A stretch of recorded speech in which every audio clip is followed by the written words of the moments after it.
सबसे पहले क्वेश्चन की बात करें दोस्तों, तो कौन सा अवयव जलने में सहायता प्रदान करता है।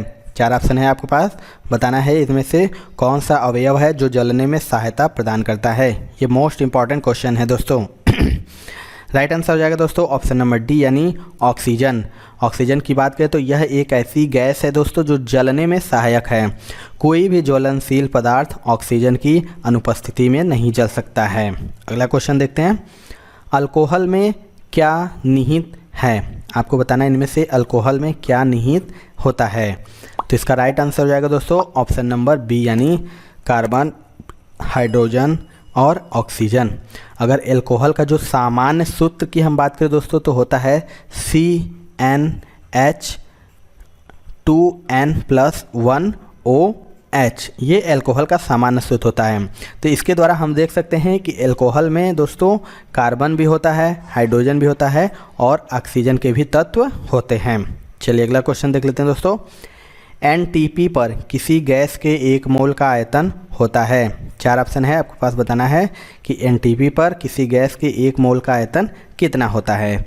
तो इसका राइट आंसर हो जाएगा दोस्तों ऑप्शन नंबर सी यानी 22.4 लीटर।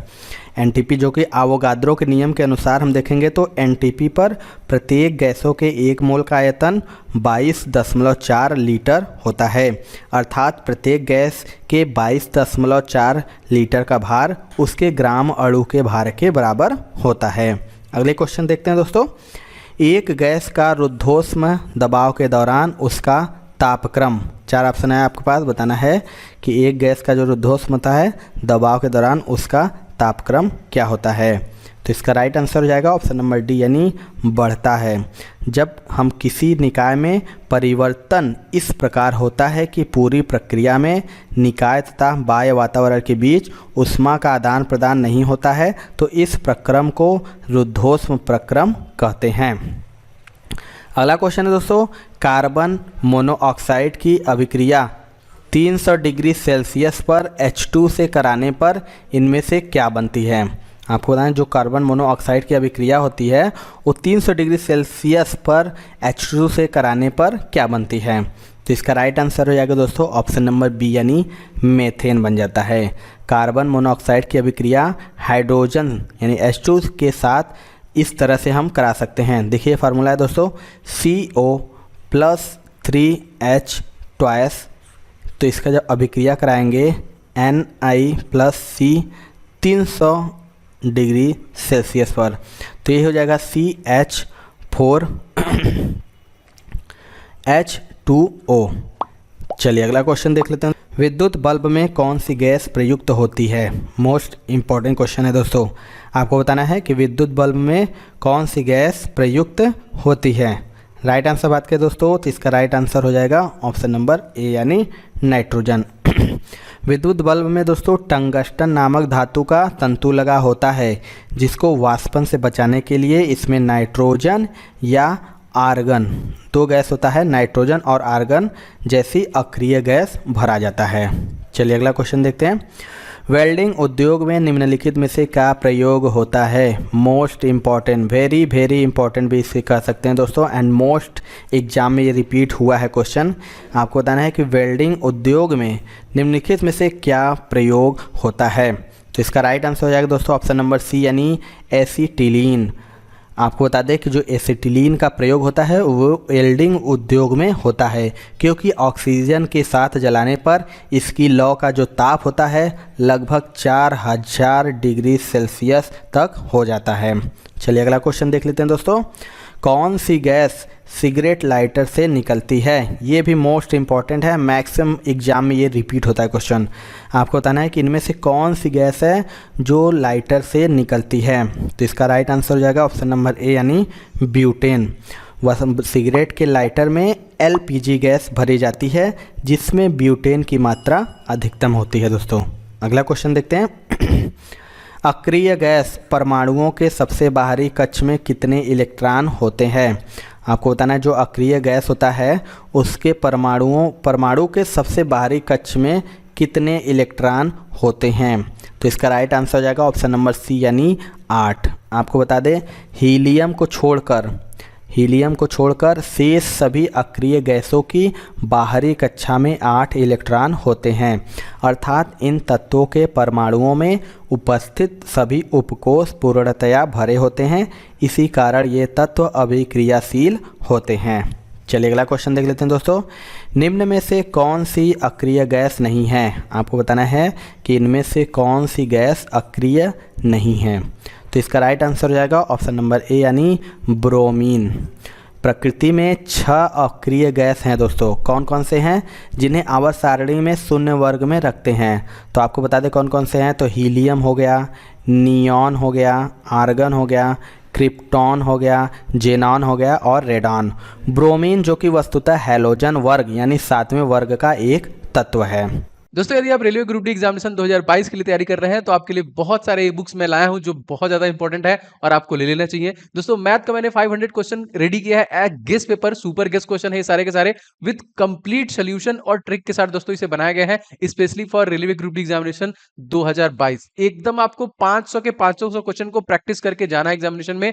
इस ई बुक का लिंक आपको डिस्क्रिप्शन बॉक्स मिल जाएगा। इसी प्रकार से बहुत सारे ऐसे साइंस का देखिए 1000 क्वेश्चन मैंने कवर किया है विद कंप्लीट सोल्यूशन, मतलब इसके डिटेल भी मिल जाएंगे जिसमें फिजिक्स केमिस्ट्री बायो के सभी क्वेश्चंस लिए गए हैं और पिछले 10 वर्षों में जो लगातार क्वेश्चन पूछे गए उन सभी को इस ई बुक में लिया गया है। साइंस के अलावा दोस्तों यहाँ पे स्टैटिक जीके के 2500 क्वेश्चन ये भी आपका फुल डिटेल के साथ है और जीके टॉपिक वाइज अगर आपको कवर करना चाहते हैं जितने भी टॉपिक पूछे जाते हैं आपके जीके से 70 से ज्यादा टॉपिक दोस्तों मैंने इसमें कवर किए हैं, तो आपको पूरा ऑल इन वन मिलने वाला है। तो निश्चित तौर पर दोस्तों ये सभी ई बुक आपके एग्जामिनेशन के लिए बहुत इंपॉर्टेंट है, तो आप जरूर से इसे ले लीजिए और प्रिपरेशन स्टार्ट कीजिए जिससे कि आप एग्जामिनेशन में ज्यादा स्कोर कर पाए। सभी ई बुक का लिंक दोस्तों मैंने डिस्क्रिप्शन बॉक्स में डाल रखा है, फटाफट जाके वहां से ले लीजिए। अगला क्वेश्चन की बात करें दोस्तों तो निम्नलिखित में से कौन सी आदर्श गैस नहीं है? मोस्ट इंपॉर्टेंट ये भी क्वेश्चन है दोस्तों। आपको बताना है इनमें से कौन सी गैस आदर्श गैस नहीं है। तो राइट आंसर बात करें दोस्तों, इसका राइट आंसर हो जाएगा ऑप्शन नंबर सी यानी सिलिकॉन। सिलिकॉन जो कि एक अर्धचालक है, जबकि रेडॉन हो गया, ऑर्गन हो गया, नियॉन हो गया एक आदर्श गैसें हैं। इसके अतिरिक्त दोस्तों हीलियम, क्रिप्टॉन, जेनॉन भी आदर्श गैसें हैं। इनकी संख्या भी मैंने आपको अगले क्वेश्चन में बताया कि 6 है। तो आदर्श गैस कितने हैं? तो 6 हैं, इसको याद रखिएगा। चलिए अगला क्वेश्चन देख लेते हैं दोस्तों।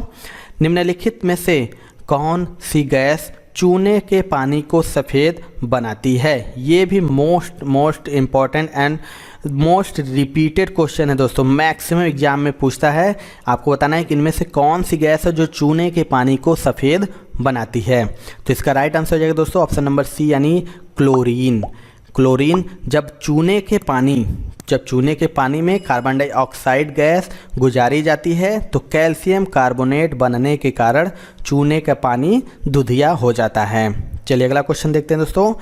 N2 और H2 से अमोनिया बनाने की हैबर विधि में प्रयोग किया जाने वाला उत्प्रेरक है। 4 ऑप्शन है आपके पास। बताना है कि जो N2 और H2 से अमोनिया बनाने की हैबर विधि में प्रयोग किया जाने वाला उत्प्रेरक कौन सा है? तो इसका राइट आंसर हो जाएगा दोस्तों ऑप्शन नंबर ए यानी लोहा यानी आयरन। N2 और H2 को एक संबंध 3 के अनुपात में लेकर लोहे के बारीक चूर्ण को उत्प्रेरक के रूप में प्रयुक्त करके अमोनिया बनाते हैं। हैबर विधि द्वारा अमोनिया के औद्योगिक पैमाने पर उत्पादन करने में उत्प्रेरक के रूप में लौह ऑक्साइड एवं मोलिब्डेनम का प्रयोग किया जाता है। चलिए अगला क्वेश्चन देखते हैं। 2 ऐसे वाष्पशील द्रवों जिनके क्वथनांकों में बहुत अधिक अंतर नहीं होता के मिश्रण को पृथक किया जाता है। 4 ऑप्शन है आपके पास। बताना है कि ऐसे 2 ऐसे वाष्पशील द्रव जिनके क्वथनांकों में बहुत अंतर नहीं होता के मिश्रण को पृथक यानी अलग किया जा सकता है। तो इसका राइट आंसर होगा ऑप्शन नंबर बी यानी प्रभाजी आसवन के द्वारा। आपको बता दें प्रभाजी आसवन द्वारा उन मिश्रित द्रवों को पृथक करते हैं जिनके क्वथनांकों में अंतर बहुत कम होता है। अगला क्वेश्चन देख लेते हैं दोस्तों। वनस्पति घी निम्न में से किससे बनाया जाता है? 4 ऑप्शन आपके पास है। बताना है कि जो वनस्पति घी होता है वो कैसे बनाया जाता है। तो इसका राइट आंसर हो जाएगा दोस्तों ऑप्शन नंबर बी यानी हाइड्रोजन के द्वारा। ऐसे वनस्पति तेल जो जमते नहीं उन्हें जमाने के लिए निकिल उत्प्रेरक की उपस्थिति में हाइड्रोजन गैस प्रवाहित की जाती है। इस अभिक्रिया को हाइड्रोजनीकरण कहते हैं। अगला क्वेश्चन देख लेते हैं दोस्तों मुझे उम्मीद है कि आप रेलवे ग्रुप डी एग्जामिनेशन तैयारी कर रहे होंगे, एनटीपीसी सीपीटी 2 और एसएससी एग्जामिनेशन तैयारी कर रहे होंगे। तो आपके लिए दोस्तों अनअकैडमी लेके आ गई है एक गवर्नमेंट एग्जामिनेशन स्कॉलरशिप टेस्ट जो कि 27 फरवरी को होने वाला है। जी हाँ दोस्तों, 27 फरवरी को एसएससी के लिए, रेलवे के लिए और बैंक के लिए तीनों अलग अलग समय पे है। और इसमें अगर आप रैंक लाते हैं, स्कॉलरशिप टेस्ट मतलब 100 क्वेश्चन के जो होंगे पूरे के पूरे, जैसे अब एग्जाम में क्वेश्चन आता है वैसे ही एकदम पेपर सेट किया गया है। अगर आप इसमें रैंकिंग 1 लाते हैं तो आपको लैपटॉप मिलेगा। अगर आपकी रैंक 2 to 6 होगी तो आपको स्मार्टफोन मिलेगा। अगर आपकी रैंक 7 से 16 के बीच में होगी तो वायरलेस ईयरफोन। इस तरह 300 विनर्स जो होंगे उनको देखिए 1000 रुपए का गिफ्ट वाउचर, और जो 400 विनर होंगे उनको अनअकैडमी से स्कॉलरशिप भी मिलेगा अप्रोक्सीमेटली 50% के आसपास। तो बहुत ही बेहतरीन मौका है अपने आप को चेक भी करने का, और इसके साथ साथ दोस्तों आपको इनाम भी मिलेगा जो यहाँ पे इन्होंने रखा हुआ है। 100% दोस्तों ये आपको मिलने वाला है। तो आप डिस्क्रिप्शन बॉक्स में लिंक है, उस लिंक पे क्लिक कीजिए और कोड डालिएगा OJ10। एक साथ देखिए OJ10 डालेंगे, आप उसे एनरोल कर लीजिए जिससे कि आप उस टेस्ट को देख पाएंगे। ये एग्जामिनेशन जो है 27 जो कि तारीख को 27 फरवरी को ये स्कॉलरशिप टेस्ट आपके लिए होने वाला है। तो जल्दी से जाइए, लिंक पे क्लिक करिए और OJ10 कोड डालिए और ज्वाइन कर लीजिए। वायुयान के टायरों में भरने में किस गैस का प्रयोग किया जाता है? ये भी मोस्ट इंपॉर्टेंट क्वेश्चन है कि जो वायुयान का टायर होता है उसमें किस गैस का प्रयोग किया जाता है। तो राइट आंसर बात करें दोस्तों तो इसका राइट आंसर हो जाएगा ऑप्शन नंबर ए यानी नाइट्रोजन। और वर्तमान समय में वायुयानों के टायरों में जो गैस भरने के लिए नाइट्रोजन का प्रयोग किया जाता है।